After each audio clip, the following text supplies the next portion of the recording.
So brands are spending, I mean, literally millions of dollars right now trying to build these proprietary community apps from scratch. Oh, yeah, millions. Millions. While arguably their absolute most powerful CRM tool is currently just being used to post like blurry photos of half-eaten dinners. Right, or just complaining about the weather. Exactly. I'm your host, and welcome to today's Deep Dive. We have an incredibly fascinating strategy to look at today. Thanks for having me. I'm excited to get into this one because it's so counterintuitive. It really is. So to set the stage for you listening, think about it for a second. When you open up your Instagram and you decide to post something strictly to your close friends list, what does that content actually look like? If you're anything like the rest of us, it is a completely uncurated dumping ground. Right. We're talking chaotic weekend photo dumps, minor rants about your commute, or, a joke that maybe 3 people in the world will actually understand. Yeah, it is the ultimate throwaway setting. It really is the digital equivalent of wearing sweatpants around your house. Sweatpants mode. I love that. Because it's strictly for the people who already know you, who genuinely like you, and who just accept the mess. You aren't trying to impress anyone when you pat that little green ring. You are just existing. Okay, let's unpack this. Because our deep dive today takes that exact assumption, that sweatpants mode casualness, and just completely flips it on its head. It really does. We are pulling from some absolutely fascinating material today that argues this overlooked feature, this little green ring just hiding in plain sight on Instagram, is actually one of the most high-impact, underrated tools in a modern brand's entire marketing stack. Yeah, the core argument is that it's not a dumping ground at all. It is a highly effective micro-CRM. But using it requires a complete paradigm shift in how we think about digital marketing. Because by treating close friends as a throwaway setting, people and brands are basically leaving massive amounts of real brand equity on the table. Exactly. And what we are going to explore today is this concept from the sources called the cost of proximity. The cost of proximity. Right.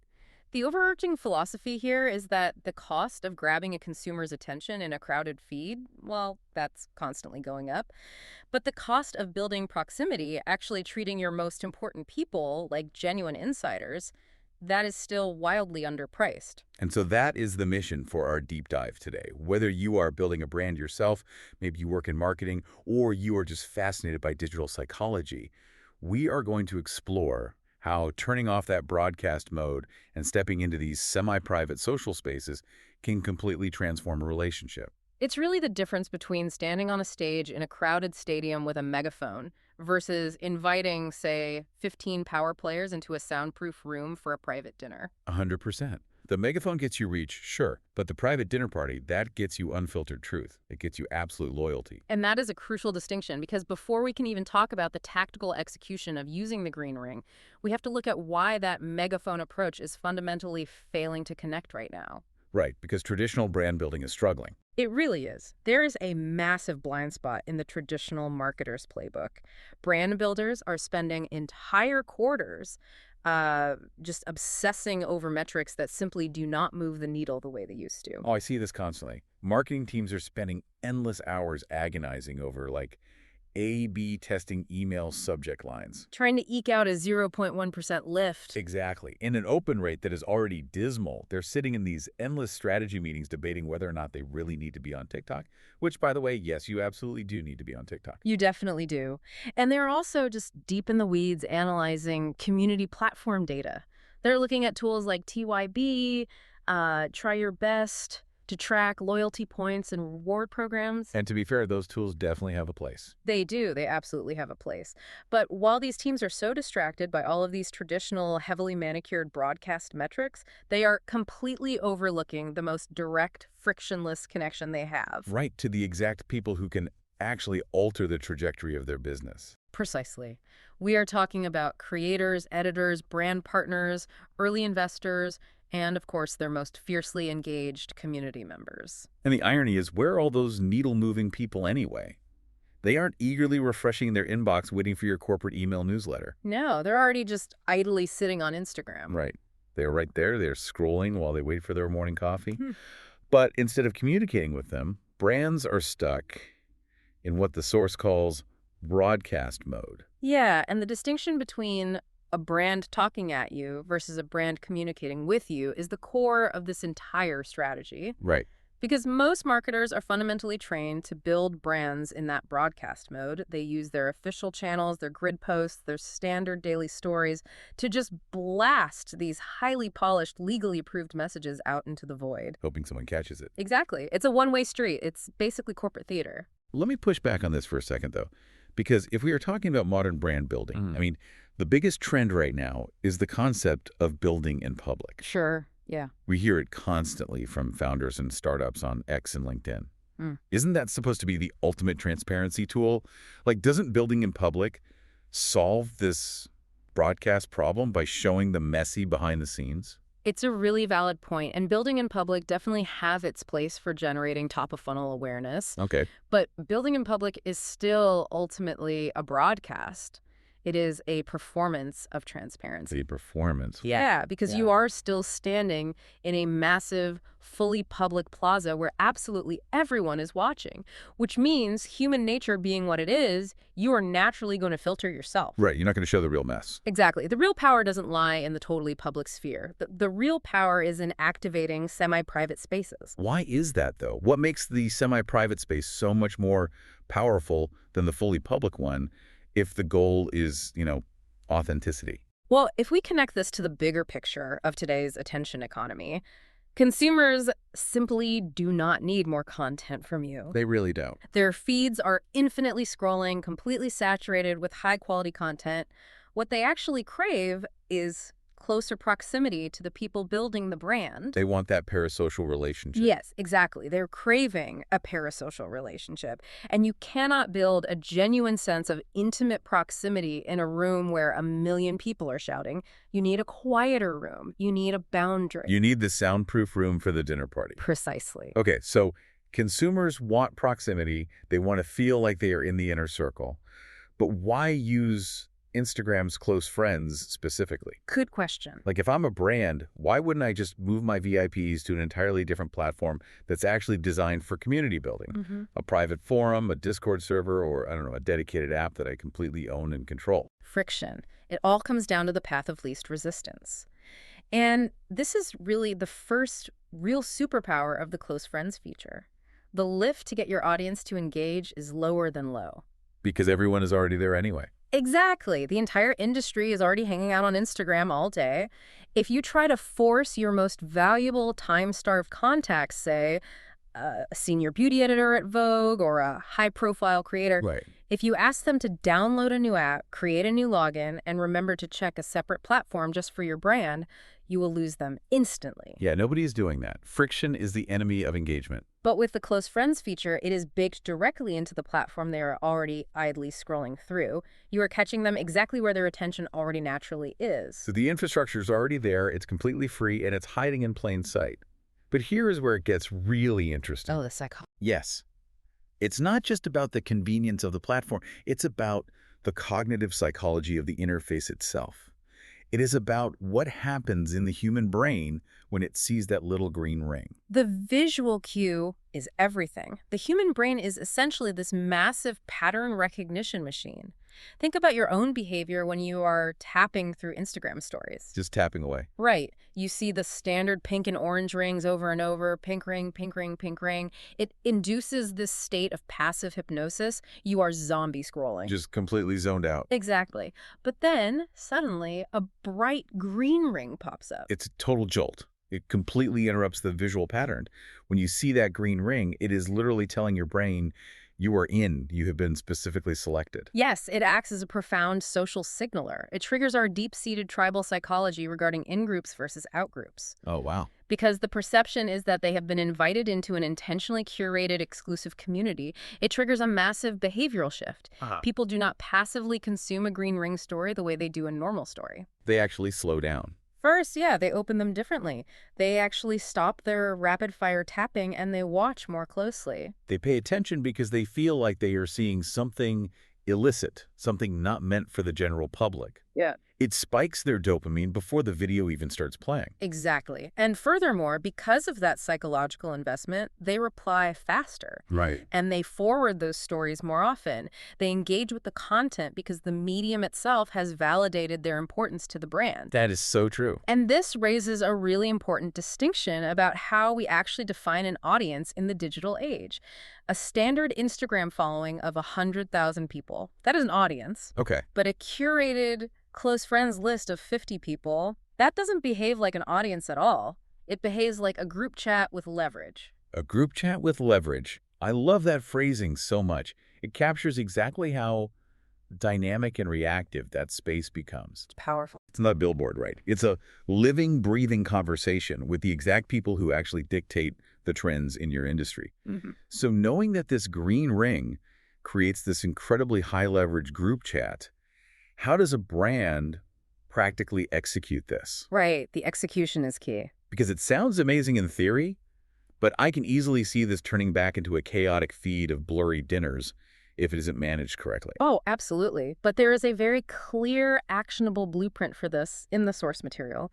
Think of it as the Friday afternoon project. Okay, walk me through the Friday afternoon project. How are we building this?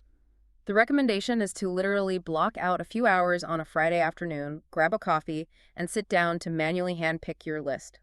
You are building a highly curated Rolodex. Okay. Now, if you're listening to this and you run social media for a startup, your immediate instinct is probably to take every single one of your email subscribers and just dump them into this list. Obviously, more is better. Right. Resist that urge. Because you cannot scale the dinner party. Exactly. You are being surgical about who makes the cut. You want creators, industry insiders, tastemakers, founders, editors, and maybe your earliest, most vocal investors. Let's ground this in a concrete example so we can really see the mechanics of it. Okay. Let's say I run a fast-growing indie skincare brand.